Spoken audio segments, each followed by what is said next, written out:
Perkenalkan, nama saya Zulkifli Sianturi.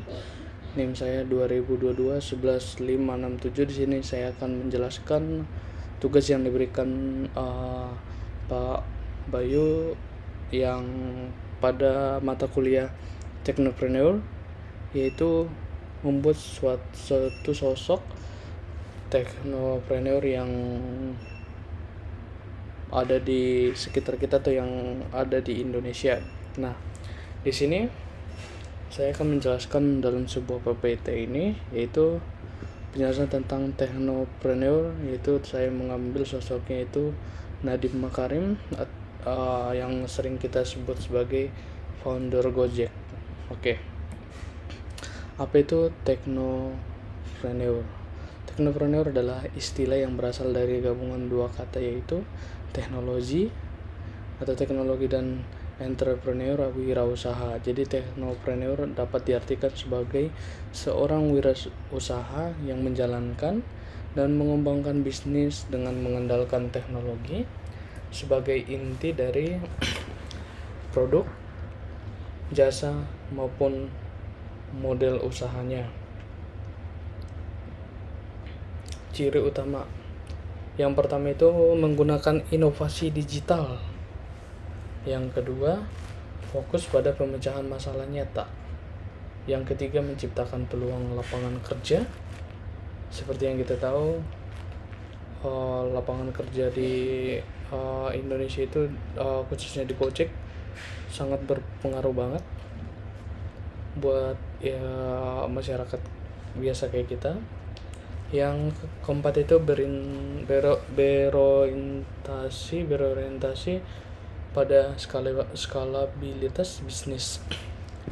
Nah, contoh global dari preneur ini yang pertama itu adalah Elon Musk atau Tesla, atau yang sekarang yang meluncurkan roket yang bisa keluar angkasa yang namanya SpaceX, atau yang menciptakan mobil listrik, yaitu Tesla. Yang kedua itu Mark Zuckerberg, yaitu founder dari Meta, seperti WhatsApp, Instagram, dan masih banyak lagi. Nah, contoh di Indonesia yang saya ambil sekarang itu adalah Nadiem Makarim, itu founder Gojek. Udah sangat banyak banget produk atau kerjasama antara Gojek. Oke. Profil lengkap dari Nadiem Makarim, yaitu nama lengkapnya itu adalah Nadiem Anwar Makarim.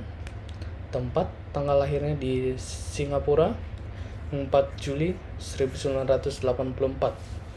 Nah, pendidikannya yang pertama itu Brown University, ilmu hubungan internasional. Yang kedua itu Harvard Business School atau MBA. Nah, karir awalnya itu sebagai konsultan di McKinsey & Company, lalu di Zalora. Nah, fakta menariknya ini, seorang Nadiem Anwar Makarim ini adalah putra dari pengacara terkenal.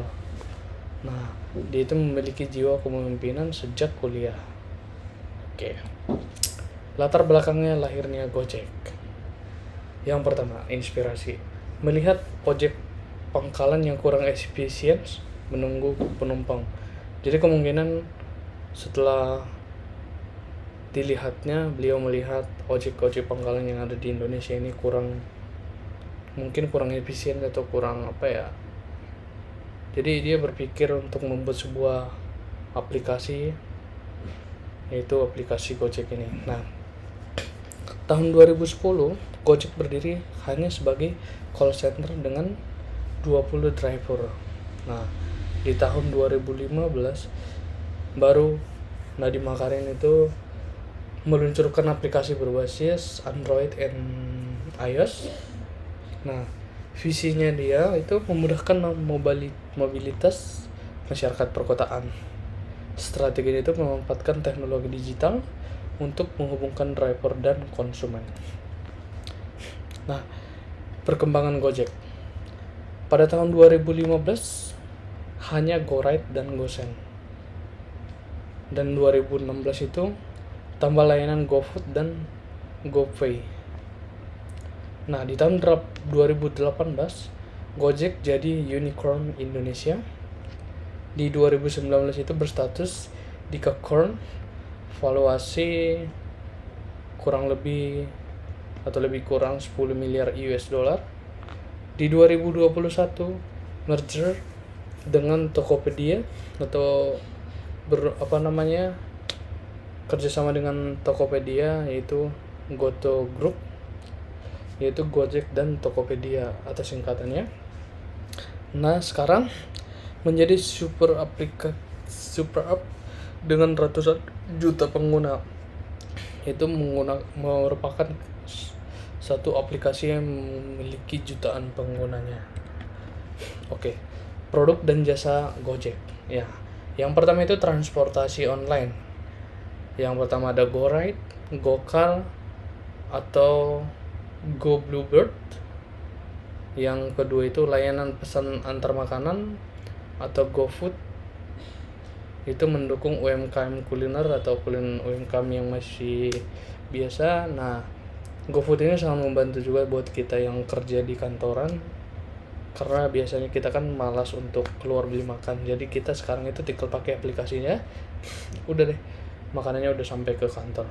Nah, yang ketiga itu layanan logistik dan belanja seperti GoSend dan GoShop. Nah, seperti saya sendiri juga, GoSend ini sangat berpengaruh pada pekerjaan saya sendiri.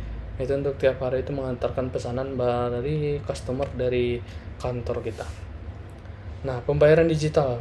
Nah, pembayaran digital ini sangat gampang. Bisa pakai GoPay dan dia ada fitur untuk pay later juga. Hiburan dan lifestyle itu adalah GoTix atau GoPlay. Itu seperti hiburan musik atau lifestyle. Nah, yang terakhir itu bisnis dan keuangannya. Itu mitra usaha itu ada GoBuys. Oke, nilai pelajaran dari Nadiem Makarim yang saya dapat itu adalah yang pertama inovatif, menemukan solusi atas masalah transportasi yang dulunya dia lihat tukang ojek pangkalan, dia bisa membuat sebuah aplikasi untuk mengantarkan penumpang, yaitu Gojek, dan bukan hanya untuk mengantar penumpang, dan ada juga untuk mengorder makanan. Oke, nextnya itu berani ambil resiko atau keluar dari zona nyaman. Yang tadinya dia sebagai ada pekerjaan lainnya. Yang berikutnya itu visioner, membangun ekosistem digital bukan sekedar aplikasi. Nah, yang selanjutnya memberdayakan masyarakat atau mitra driver dan UMKM bisa berkembang. Yang terakhir itu global thinking, itu local action, produk lokal dengan daya saing dunia. Oke. Nah, penghargaan dan prestasi dari Nadiem Makarim, yang pertama itu adalah masuk daftar Bloomberg's 50 Most Influential 2018. Yang kedua itu Forbes Asia Under 40 Business Leader. Yang ketiga itu Gojek menjadi startup Decacorn pertama di Indonesia. Kini menjabat sebagai Menteri Pendidikan, Kebudayaan, Riset dan Teknologi Republik Indonesia. Nah, untuk sebagai penutupnya, Nadiem Makarim membuktikan bahwa teknologi bisa mengubah pola hidup masyarakat. Gojek adalah contoh nyata teknopreneur sukses di Indonesia dan masih banyak lagi. Nah, pesan inspiratif dari Nadiem Makarim itu ya, jangan takut untuk bermimpi besar. Mulailah dari masalah kecil yang ada di sekitar kita. Oke, mungkin cukup sekian pemaparan tentang teknopreneur dari saya, yaitu saya sosok Nadiem Makarim. Jika ada perkataan atau penjelasan saya yang kurang pas, mohon dimaafkan. Terima kasih.